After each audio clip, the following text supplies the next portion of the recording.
好，不定時開講速報第20集啦。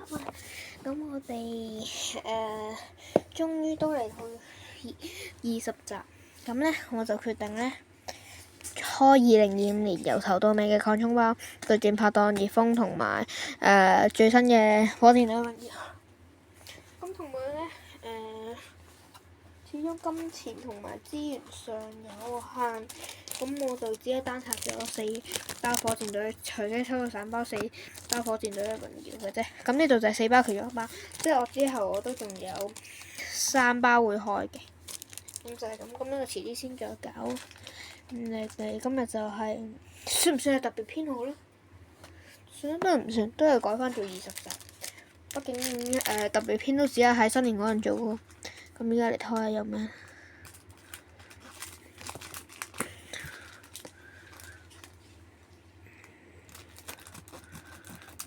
自從上次喺太晶慶典嗰度剪到卡之後呢，都有啲心理陰影。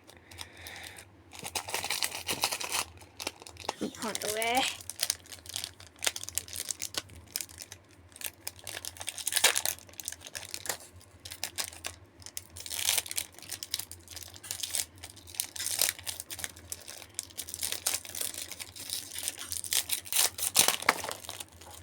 哇！有冇咁勁啊？啲卡爆晒出嚟。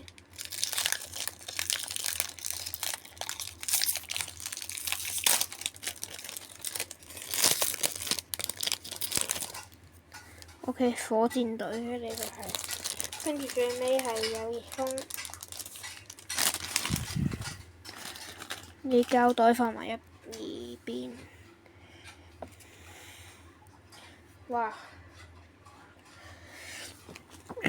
呢個之前係嗰個商品券，跟住之前葉楓嗰陣突然間唔知點解改咗做宣傳，跟住而家又轉翻，好厲害！